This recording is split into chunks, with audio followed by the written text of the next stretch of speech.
Hello, everybody, and welcome to my growth space. My name is NOELA UGWU. I'm also known as the growth coach.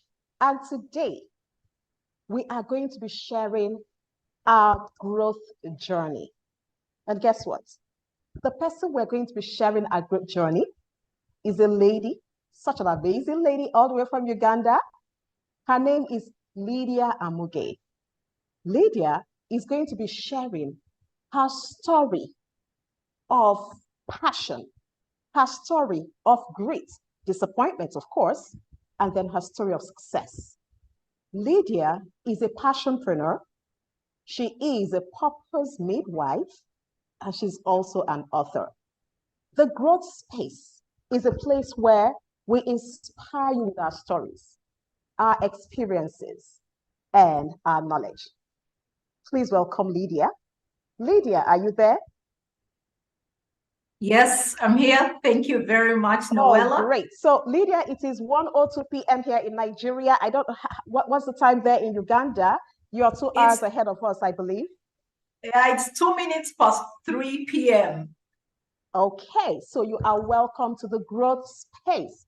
So we are all ears to hear about your growth journey. But first of all, LYDIA, I'm sure that a lot of people have just logged in. We would like to meet this LYDIA, the LYDIA that we don't get to see in the profile. So could you just tell us who LYDIA AMUGE'S is? All right. Thank you so much, NOELA, for inviting me to this growth space. You're welcome. I'm very excited to be here with you and with the rest of the world. Thank you so much for giving me this opportunity to share my story with the world. So who is LYDIA? I'm an ambassador of Christ, skillfully disguised as a passionpreneur, author, keynote speaker, and the CEO of the Lamarck Group. I'm also the founder of the Queen's Community Cooperative, which is a fast-growing saving and investment group that brings women together to level up their worth, their wealth, and their lives. I'm very excited to share my story with you here today. I'm also a daughter of a storyteller. I love to tell stories. And like my father, I can tell so many stories until the cows come home. I just don't like to tell any stories, but I love to tell transformational stories. So I hope that today, as I share this time with you, I'll be able to share some of these stories. And I hope that our listeners around the world will pick something from one or two of the stories that I will share on the growth space today. Thank you, NOELA. Thank you so much, LYDIA, for letting us into your world a bit. Now, I'm sure some people are going to be wondering, a new lingo, passionpreneur. What's the meaning of passionpreneur, LYDIA? Oh, yes. So a passionpreneur is basically someone who has plugged into their passion and turned it into a profitable business while positively contributing to the lives of other people. So each of us has a passion. Each of us has something great within us. God did not create empty cans. He put some greatness within us. So a passionpreneur is basically someone who picks out that greatness within them and turns it into a business while adding value to other people. That means that all of us have an opportunity of becoming one because everyone has something great within them. Okay, a purpose midwife. The midwife I know is the person that helps people to birth children. So what does a purpose midwife do? A purpose midwife births purpose. But I think I should just let you into my story so that you know exactly how the change happens from how do I move from a medical laboratory scientist to the passionpreneur now, and then I will tell you how the purpose midwife is born. Did you just mention medical laboratory scientist? Yes, I did. Okay. So one thing I didn't mention that very few people know about me is that I'm a medical laboratory scientist. So many people have interacted with the keynote speaker, with the author, with the passionpreneur, and very few people know that I'm actually a medical laboratory scientist. So I want to share with you how I actually made this switch. I can't wait. I remember the day my professional growth journey began. I remember it so well. It began with one high-spirited man who asked one thought-provoking question in one room that changed the entire trajectory of my life. I guess everyone is thinking now, what is that one question? So this is the question. He asked, what is the one thing you can do so well, whether you are paid for it or not? While it was a passing question in his lecture session that day, it wasn't a passing question for me. I went back to my room that day, closed my doors, put off my lights because I didn't want any distractions from my friends. You know, as long as the lights were on, they would know that, oh, she's probably here, and then come in, you know, just to chat about how the day is. You know, girls love to chat. So I needed to make sure that I create an environment that would enable me to spend time alone. And in this day and age and era, we need to be very intentional about creating personal time for ourselves, especially in a very fast and busy world. TikTok, Instagram, you know, the latest on YouTube. We really need to be very intentional about this. So that time I locked myself in the room and I asked myself the question, but what is that one thing I can do so well? I started getting a few clues, and I noticed that every time I stood up to speak, I was excited. I enjoyed it. I love to speak. Now, that night just sparked a beginning of a journey of introspection for me. You cannot uncover purpose in one night. So I developed a habit of going on personal discovery dates because I noticed that I couldn't keep putting off my room lights all the time. It was just not going to be a good thing.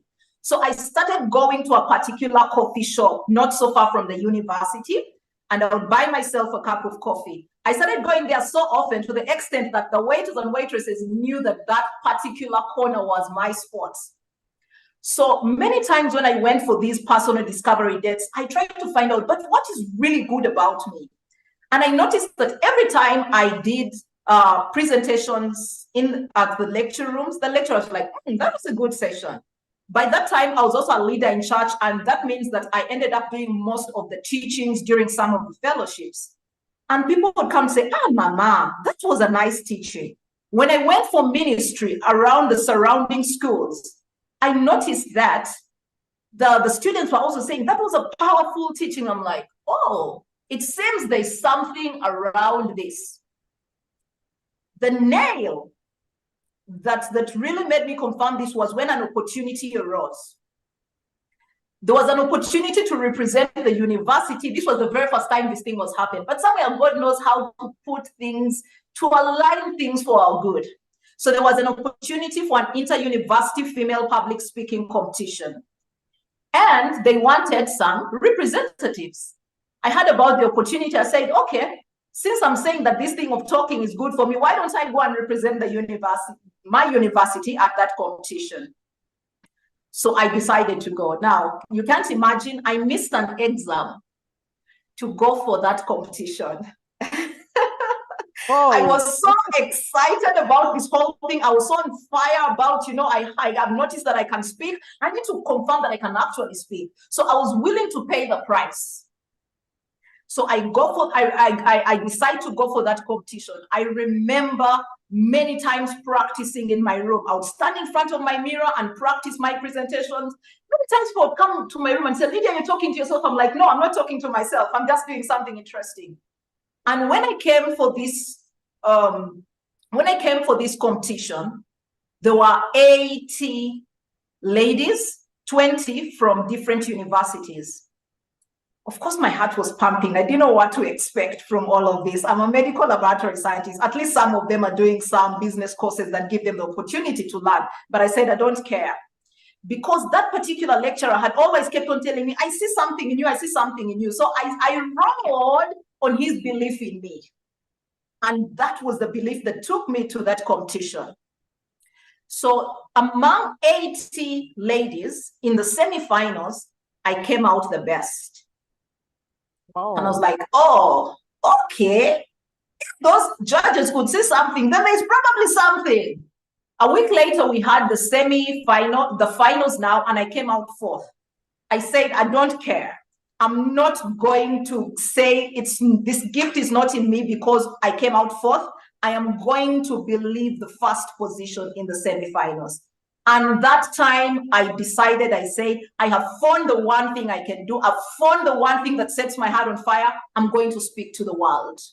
At that point, I didn't know what I was going to tell the world. All I knew is that I am going to speak to the world. I have a message for the world. Remember, you're just a medical laboratory scientist, so you don't know what you're going to say to them. You don't tell them about germs. They will not want to hear about germs. Or parasites. Or malaria or HIV, you know. So I just told myself, I am going to speak to the world. I yet don't know what I'm going to tell them, but I'm going to inspire them. I'm going to tell them good things. I am going to speak to the world. So that was in my final year of medical laboratory school. Around the time now, of course, imposter syndrome comes. You know, imposter syndrome will always come when you consider a growth journey. True.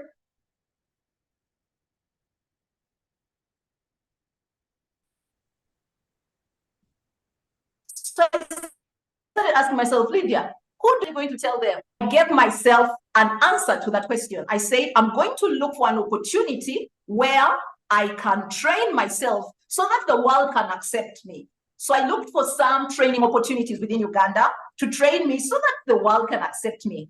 When I checked the internet, I was not seeing exactly what I wanted within Uganda. So I said, let me check what our neighbors have. I Googled for public speaking training opportunities within Kenya and Tanzania, and I noticed very many opportunities in Kenya. Now, remember, this is a university student who is fully dependent on her parents, so she has no money. I go and apply for the program. I see the cost. There were definitely cost implications. It would mean me leaving my country. To grow, sometimes you have to leave. It meant that I needed to leave my country. I needed to pay the cost for that training. I needed to have either take a bus or a flight to Kenya and have at least some money in my purse just in case I knocked someone's tomatoes on the streets of Nairobi, you know. So I started asking myself, how am I going to go for this thing? Because I was very determined. I said nothing is stopping me. By faith, I just went to the website, logged in, and confirmed that I was coming before I even knew where 1 shilling was coming from for that program. So when I finished university, I said, okay, now it's real, it's done. Now I have to go for the program. When I went back home, I didn't tell my dad and my mom because I know they would be disappointed. They had invested in me. They had paid for me to go, you know, have this medical laboratory science program. So of course, like any parent, they're happy that, oh, our last born child, the last child is finally graduating and is going to start working. Any parent would be that excited. So I didn't tell them, I just told them about the program I wanted to go for. So I asked myself, wait a minute, how am I going to get this money? So I had a gas cooker as a university student. I had a dressing mirror. I had some music hoofers. So I said, why am I taking these things back to my father's house? I sold them. What is interesting is that I sold my gas cooker to my mom. Mom, rest in peace. My mom actually bought my gas cooker. I told her, Mom, you buy this one? It's like, Lydia, where am I going to take this gas cooker? I told her I will take it to the village. So my mom bought my gas cooker. And so, of course, time is going. Nairobi calls me. The group organizing the program calls me and says, Lydia, are you coming? I was like, yes, I'm coming. By the time, I still yet didn't have the money for the program. I just had that little money from the items I'd sold. My elder brother had also given me the transport for the bus fare. So at least I said, okay, I have transport for the bus fare. I have some little money, but I didn't have the money for the program. But of course, I was talking about it at our family table. We talk a lot at our family table. So I just told them what I was doing. So one afternoon, my father calls me. And that time I was sick. So I thought he was just checking on me to find out whether I'm well. And then he asks, how much did you say the program cost? I was like, you're joking. Is that the question you asked? Are you sure you're not calling to ask whether I'm doing fine now since I was sick? He's like, I'm going to pay for that program. I'm going to call Uncle Ben. He has a very good friend in Kenya called Uncle Ben. He's like, I'm going to call Uncle Ben and he'll pay the program. He'll pay for you. and I'll refund the money. So get ready. Wow. Oh my God. The power of faith. One thing that never happened is that I never ever told myself that I'm not going. Every morning, I would wake up and stand in front of the mirror. I'm combing my hair and I'm saying, I'm in Nairobi. I'm in Nairobi. I'm going for the program. I'm in Nairobi. You know, I kept on singing that same song to myself in the mirror every morning without fail. And for me, that time showed me the power of positive confession. Confess it until it manifests. I never at any one point allowed any negative thought to come into my mind that I'm not going to Nairobi, despite the fact that I didn't know where the money was coming from. And there's a way when you believe things, the universe around you starts working for your good. It worked for my good, and that's how I went to Nairobi. When I went to Nairobi, I was the youngest amongst the delegates. There were people from Kenya Revenue Authority, Kenya.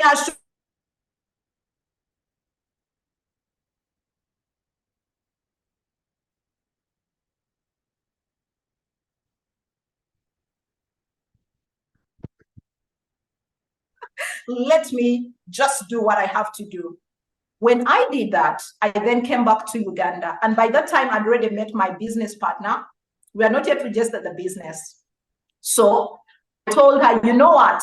We don't have an office, but our first office is going to be my dad's veranda. I talked to my dad, and my dad allowed us to use his veranda as our first office, together with his dining table. So we picked some dining tables. Some dining chairs. And my sister's old university table that she had stored away in one of the stores at home. That is what formed our first office. So I told her, you see, now I've come back from Kenya. Come and I also teach you what they have taught me so that we can go and speak to the world. So I empowered her with this public speaking training that I'd received so that we would together do this work. She was also as passionate as me about the same thing. We created an array of programs: women empowerment, student empowerment, public speaking. You know, when you don't know what you're doing, you just put everything together. In Uganda, they would call that katogo. You mix all the meats and all the foods together. What was driving us at the time was the passion. And I'll tell you the highs and lows of passion. Passion is a double-edged sword. You need to be able to control it before it finishes you up.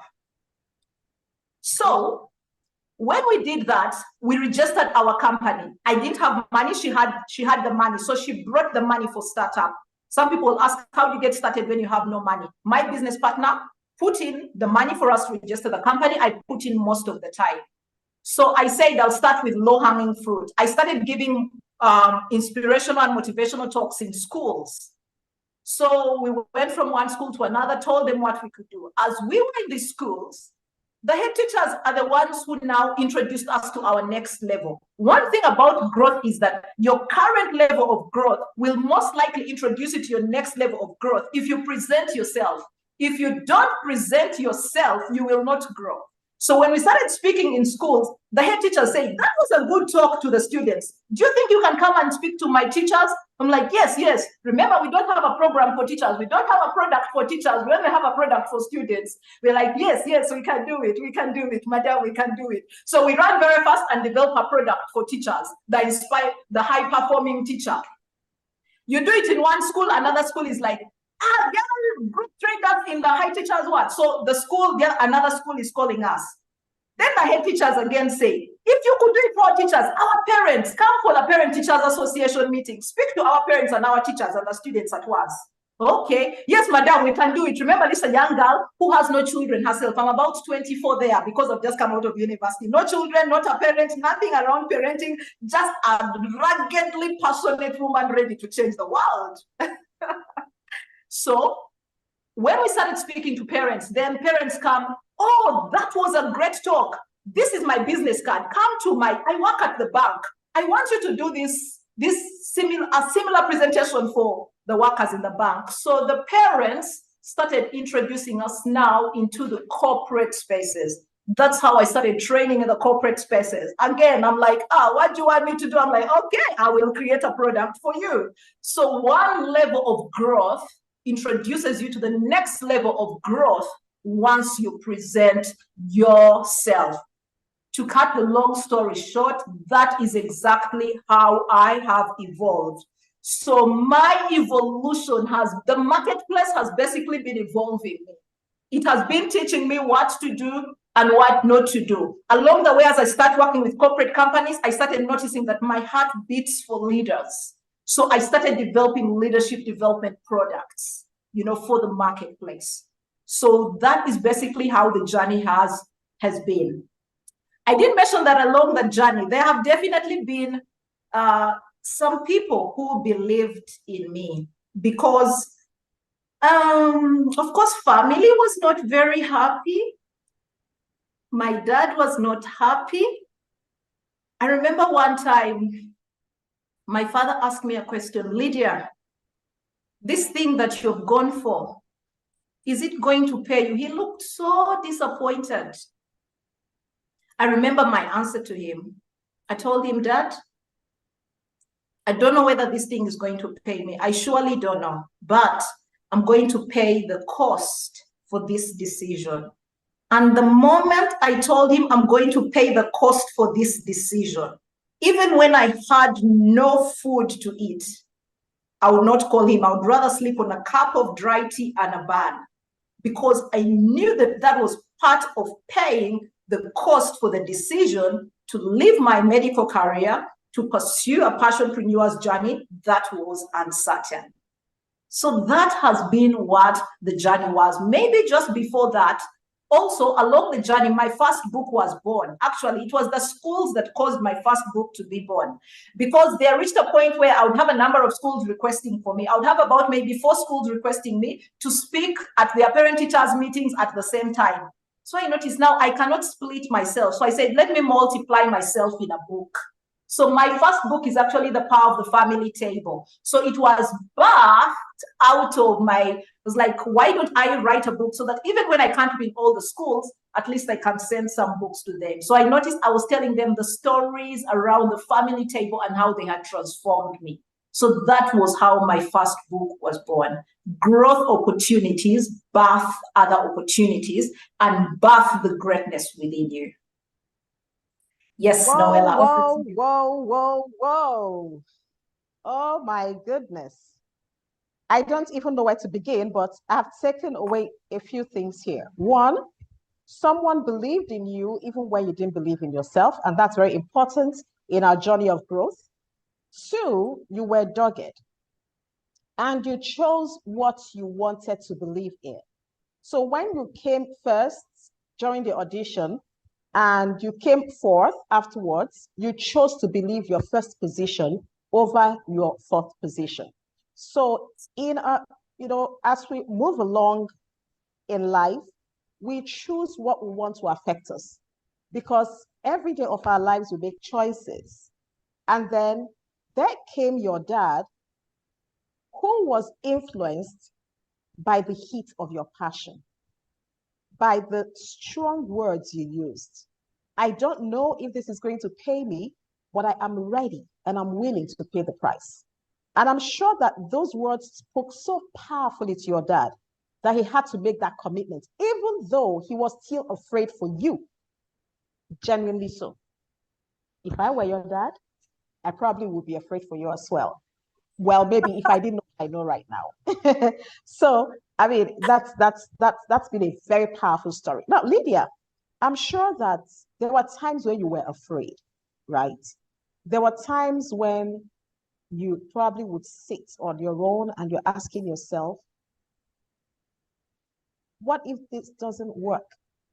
Could you let us into some of those low moments, where you had to deal with some of those demons, maybe those internal saboteurs, some challenges from friends, from families, family members, and, colleagues? How were you able to beat these negative influences, if I should call them that?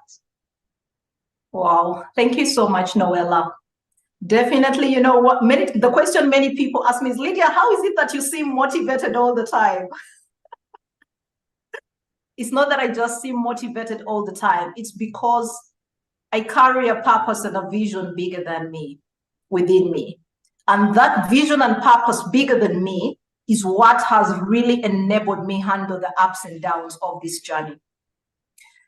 One thing that we should understand when we choose the passionpreneur's journey is that charity is born at home, but greatness is rarely born at home. Remember Jesus, even in his own time, they said that the people around him didn't believe him because they're just thinking, that's just the carpenter's son.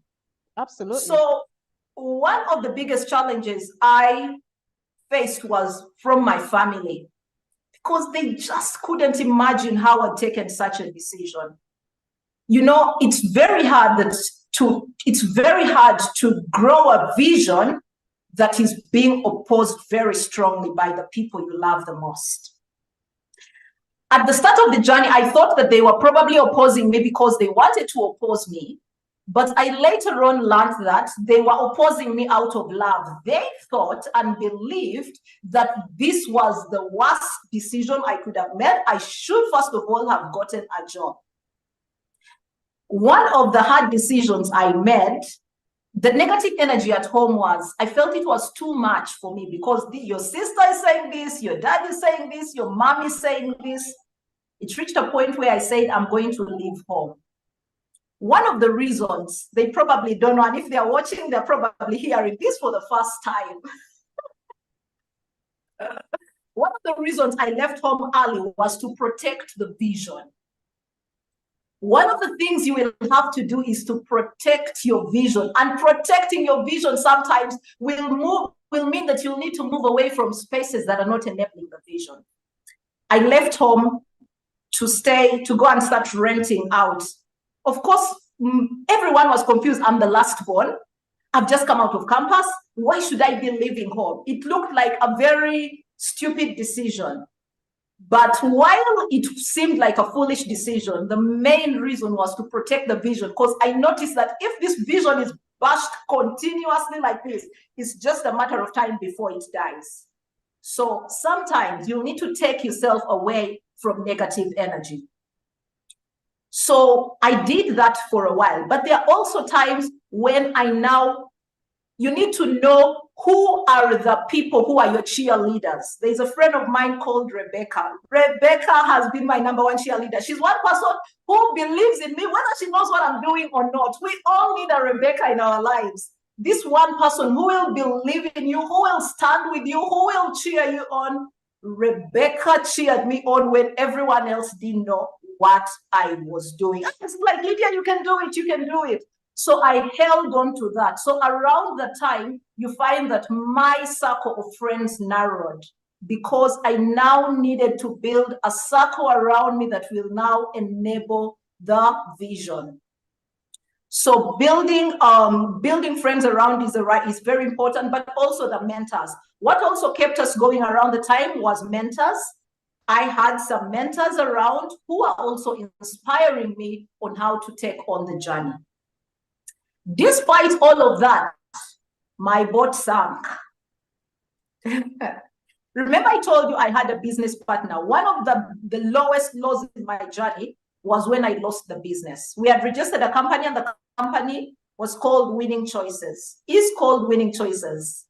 I got it back later, but that's a story for another time, but I'll just bring you into the loss of the company. So of course, with any business partnerships, not just business partnerships, even marriage partnerships, there will be challenges. So along the way, my business partner and I had challenges, and we split. It was not just an easy split. It was a tough split, because you know what it means. We had raised the baby together.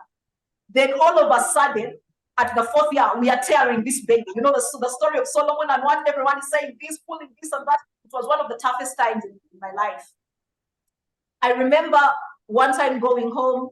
I don't know how the news got to my dad. I think it reached one of my sisters, and once it reaches any of my siblings, I know it's reaching dad. So one time I walk in, and dad says, I hear you have lost your company. Oh my God, my heart sank.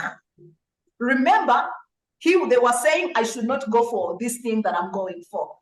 Then all of a sudden, you have lost everything you have sunk all your life into. Remember, before that, I had turned down many medical laboratory opportunities,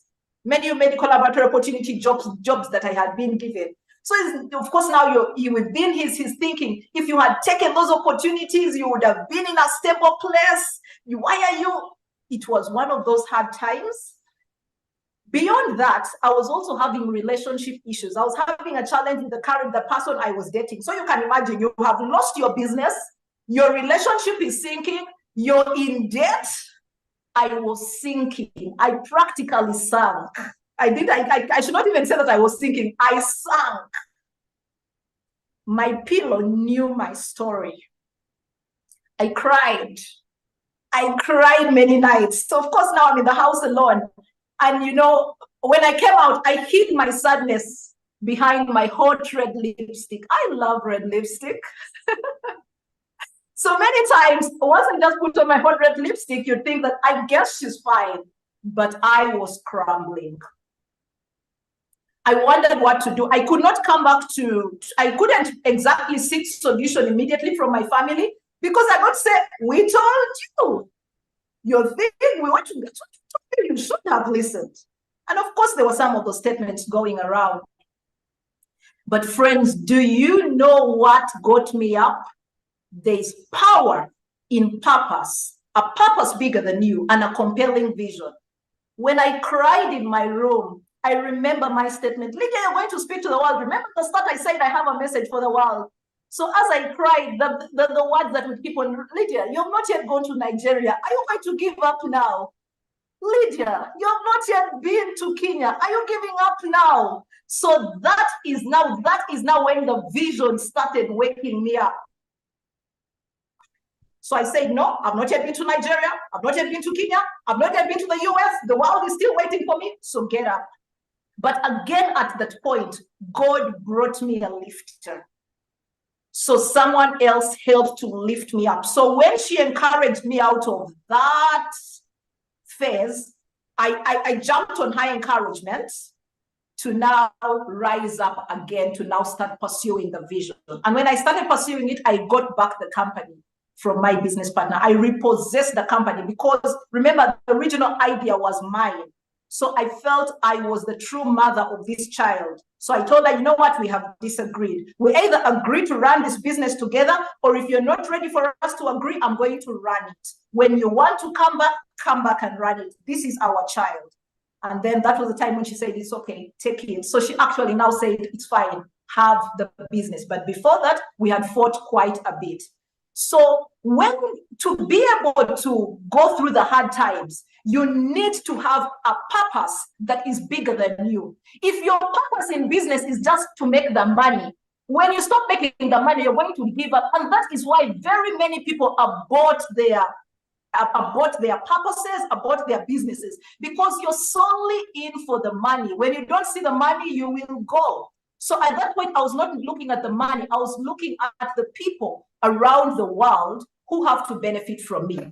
Now, let me bring in the purpose midwife. Along the way, as I have moved, I have gone through a lot of transformation, and I have been through a 10-year journey, and I've noticed the fire and the energy in me to help other people birth, because I have seen what my journey has been like. So the passion to birth is because I have seen what my journey has been like. And I know that there are very many people who are aborting because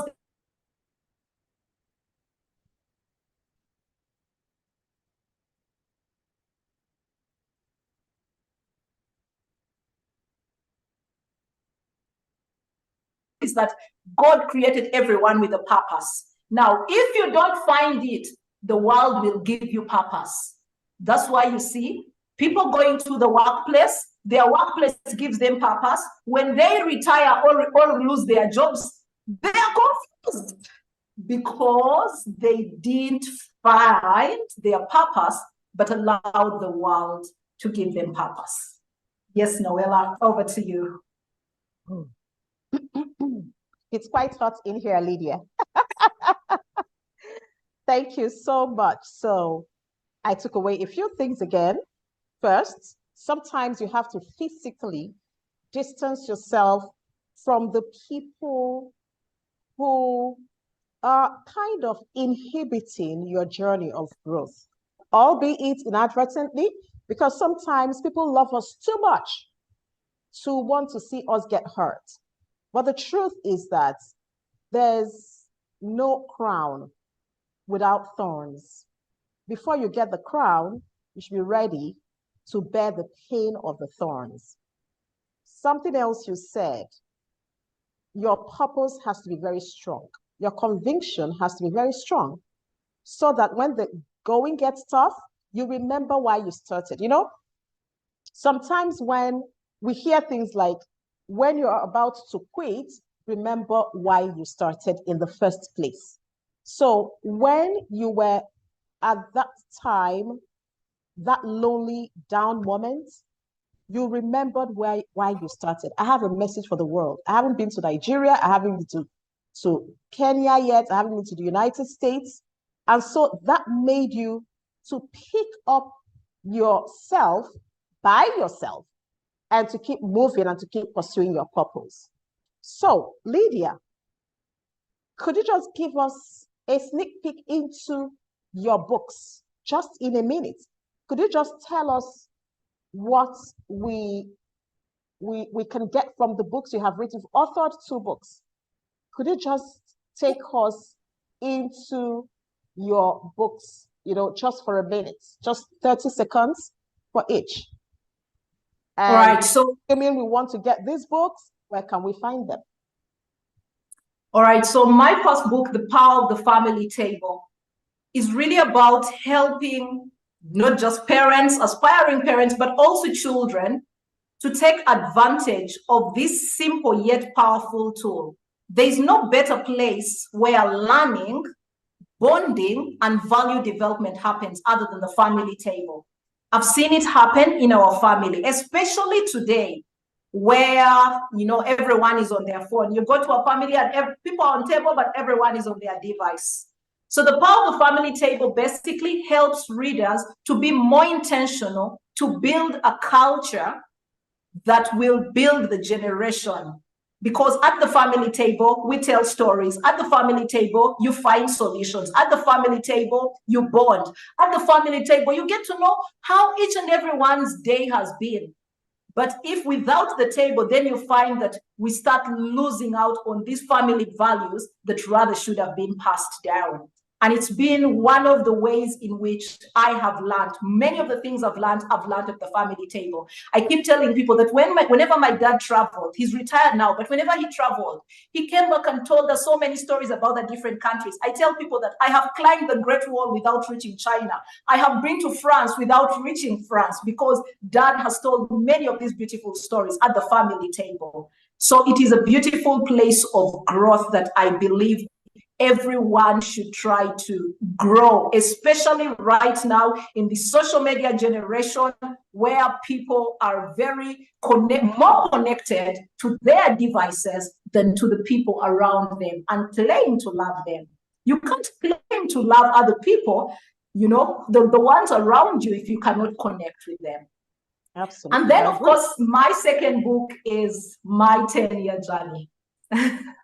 The mistakes, the stories. I have been very vulnerable in this book. I've told about, everything I have shared with you here and much more. So it's not just my story, but it is also tips, tools, and tactics for you to avoid the mistakes I made.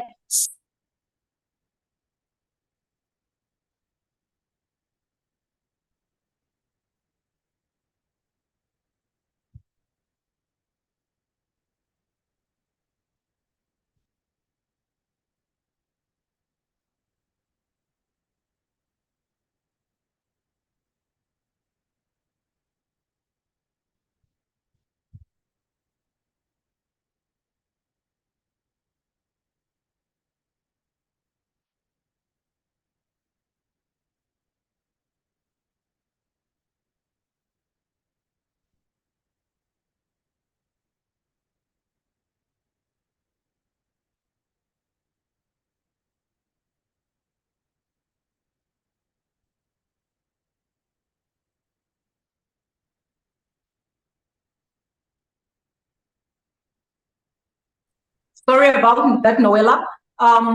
Hilda is around and is definitely sharing the link. So there are physical copies and digital copies. You can find them on the link that has been shared. There's a physical copy of this and there's a digital copy of this. I trust that Hilda is watching this and is therefore being able to share this link. But in case you have, yes, on YouTube, she should be sharing this on the YouTube comment section. Just check, Hilda should be sharing the links to this book. You can get yourself a digital copy or you can get yourself a physical copy. If you fail to see the links, then you can go to my website, www.lydiaamuge.com, and there you should be able to get yourself a book. Don't go through a whole 10-year of mistakes. You can avoid this. I have put all the lessons that you need to learn so that you can build a profitable business. Let me tell you just one thing before Noela comes back in, why you need to build a purpose-driven business. During the season of COVID, during the season of COVID, very many people birthed businesses. Now, some of these businesses were out of, I've lost my job, I have nothing to do. So you see, oh, this person is selling clothes, let me also sell clothes. This person is selling food, let me also sell food. The challenge with such is that you are doing it because you've seen your neighbor doing. A passion-driven business, it's very easy for someone to see the passion within you. People sometimes will buy the passion before they even buy your product. So that is the edge over purpose-driven businesses, because you carry the passion and fire. So that means that even when someone tries to duplicate your business, they can duplicate the product, but they cannot duplicate the passion. So we are now in an age and era where the businesses that will thrive will not just be any business, but a profitable purpose-driven business, because people want to be a part of something that is not just getting money from them, but positively contributing to the growth of their lives and the growth of society as a whole. And that is what purpose-driven businesses do. Yes, Noela, over to you. Awesome. Awesome. I know you have an upcoming program. You have a mastermind class coming up. Could you tell us a bit about that? Oh, yes. So this year, I've said I don't want to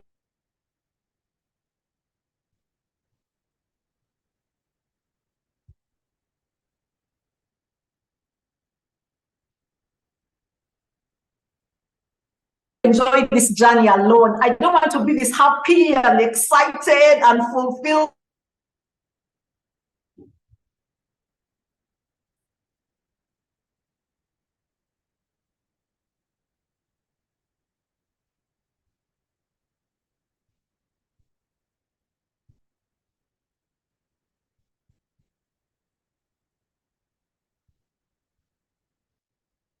Hello, can you hear me?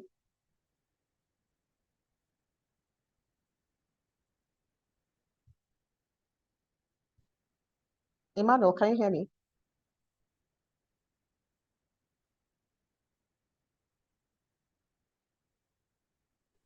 I can hear you.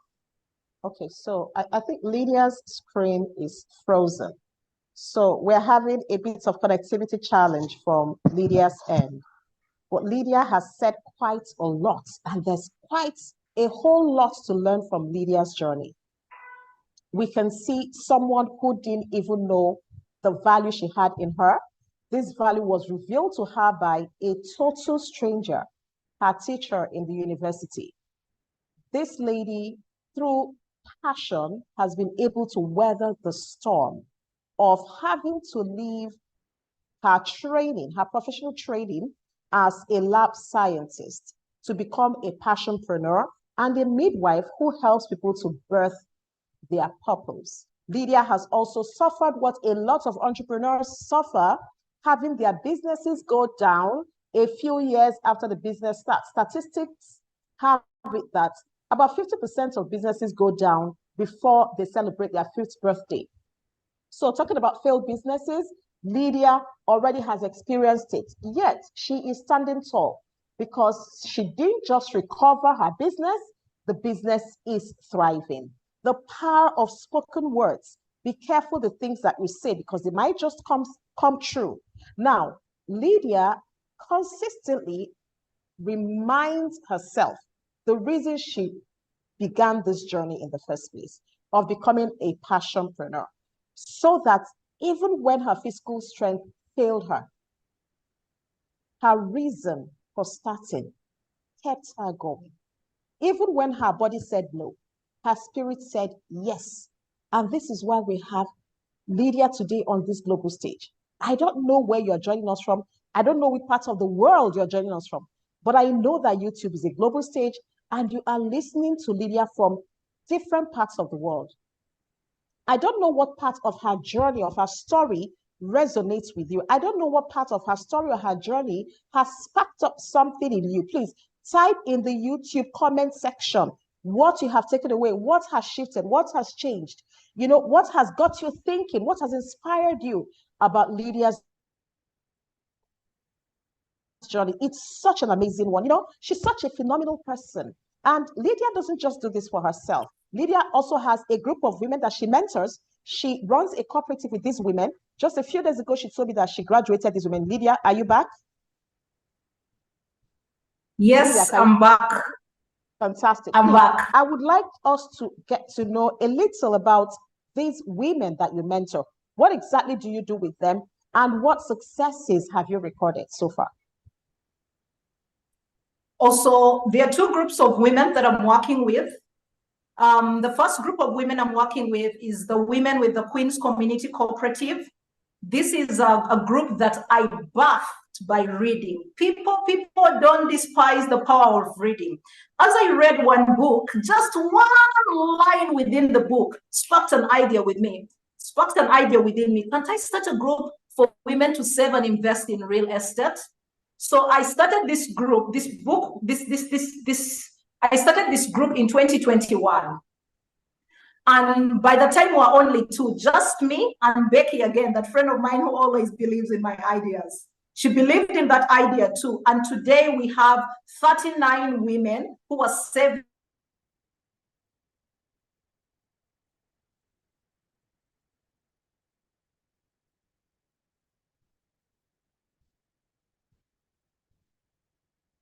Okay, so connectivity issue again. So you can see how also hanging around people who believe in your vision can help to give you energy. It's very important that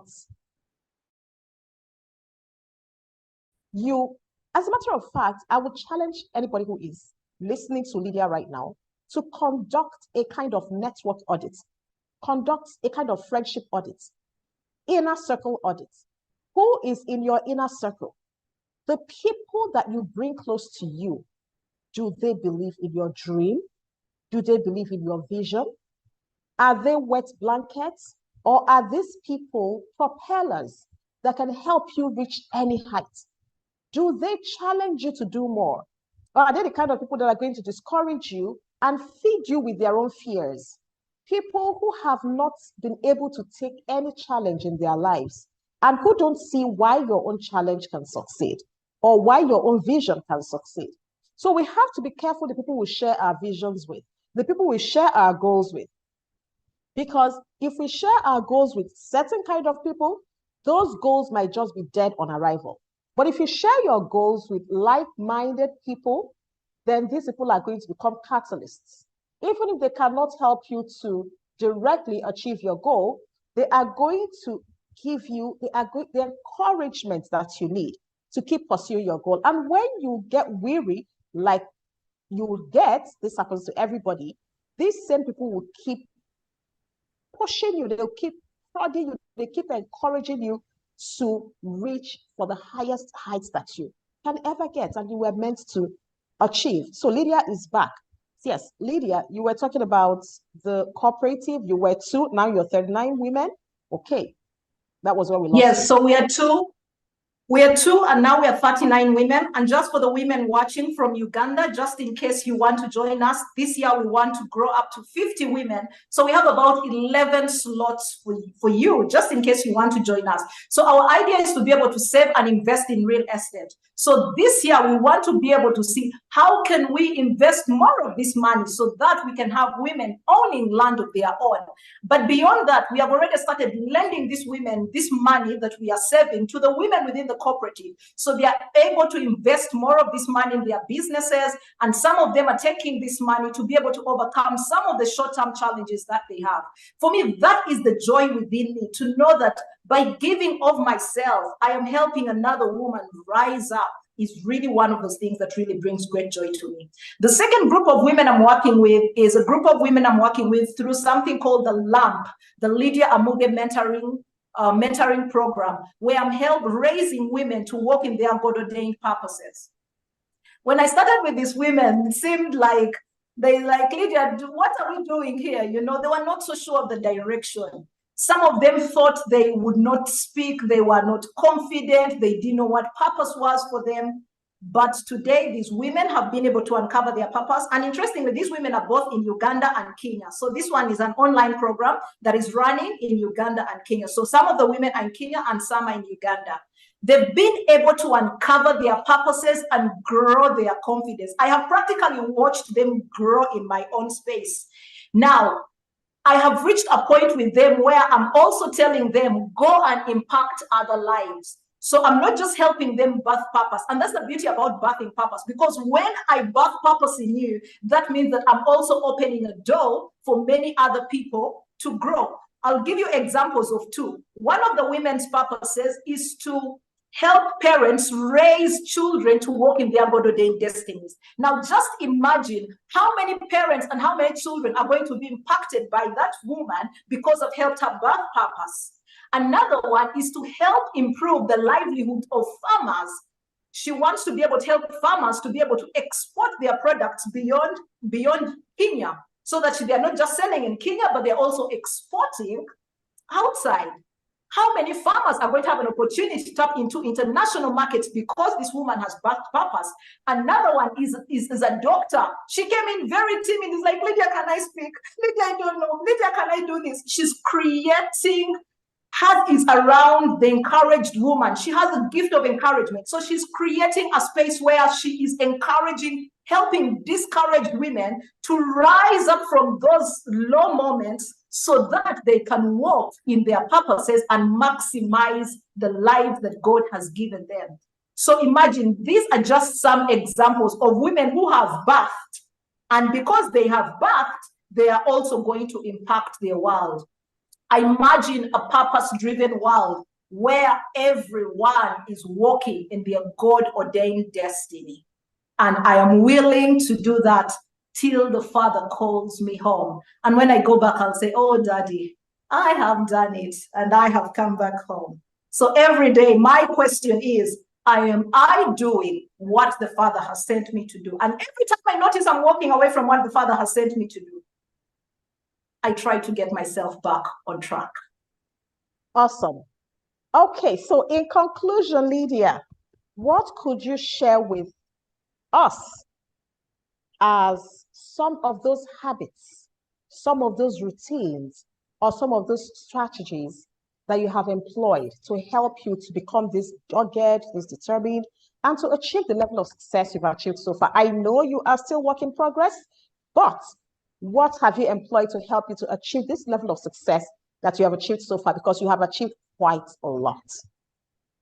All right, thank you so much. Before we close, Noela, kindly allow me also to invite our viewers for our mastermind before I share those 2 habits that have really done it for me.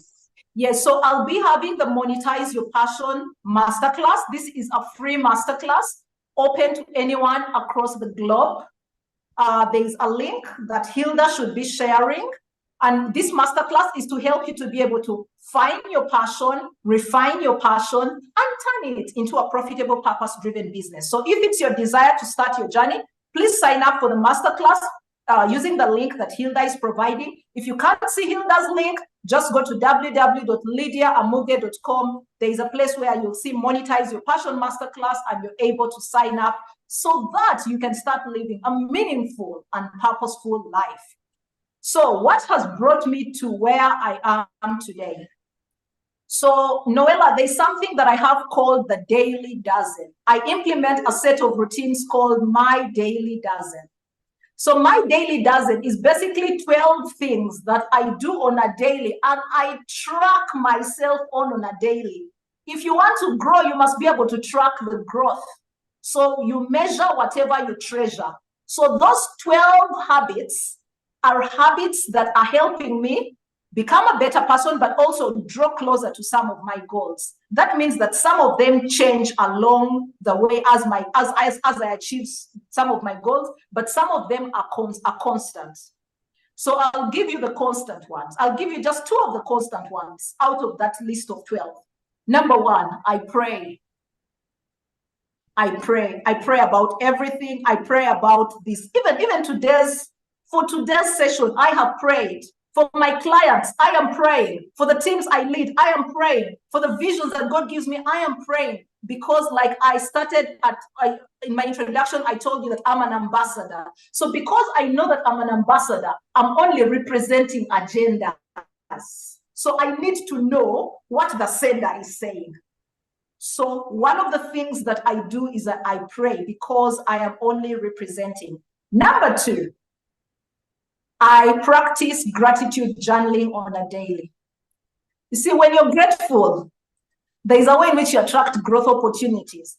When you're grateful, you can see and seize growth opportunities. So every day, I gratitude journal. I actually take time to just write about the things that I am grateful for. This is one thing that has really helped me a lot, and I found a simplified way. By the way, this is not sponsored, but I'm just telling you about it. I recently found an interesting gratitude app. Those days I used to use a notebook, but I found an interesting gratitude app. This is not a paid sponsorship, by the way, but in case you can get it, good for them. Anyone who does good work should be promoted. So the beauty about this app is that it not only enables me to journal, but it also enables me to see my vision. So it's a mixture of a vision board and a gratitude journal at the same time.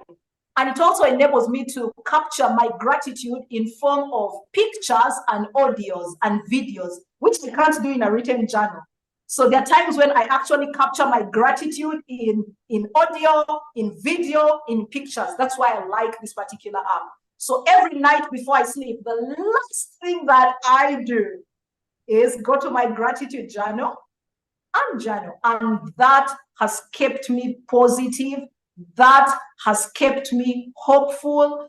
That has kept me looking forward to the very next day, because gratitude attracts abundance and attracts opportunities. I agree with you totally. I agree with you totally. Thank you, and thank you, and thank you again, Lydia Amuge. I hope we have learned a thing or two. Lydia said that she wished that after this session, that some people would have taken away about 2 to 5 things, and I said maybe 10 from what she has said. I have taken away quite a lot. I've taken away quite a lot. Please subscribe to my YouTube channel. This is The Growth Space, and my name is NOELA UGWU, also known as the Growth Coach. This is a place where we inspire you to grow through our stories, through our experiences, and through our knowledge. And just in case you want to grow your global influence, your global impact, your presence and visibility, this is the place to be. If you think you have a story that can inspire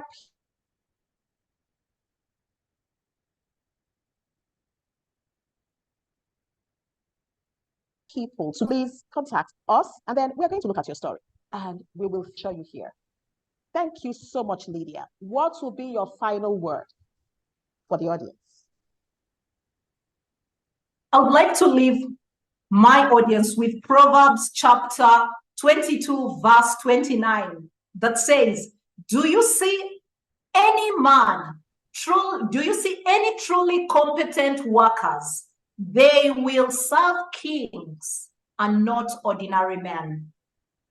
Your gift, your talent gives you an opportunity to truly be competent so that you can serve kings in your generation. Find your gift, refine your gift, and the world will find you. Thank you. Thank you so much, Lydia. Thank you so much for enriching us this afternoon, all the way from Uganda. Thank you also our audience. We are so happy that you stayed us up to this time. I know it's working hours, but you took time to come and grow yourself. And I truly hope that you have got one or two ideas that will help you to grow in your personal life, in your career, or in your business. Thank you. Until we host our next guest, it is goodbye from Noela, the growth coach. Bye, everybody. And bye, Lydia. Thank you so much for joining us. You're welcome. You're welcome. Thank you, Noela.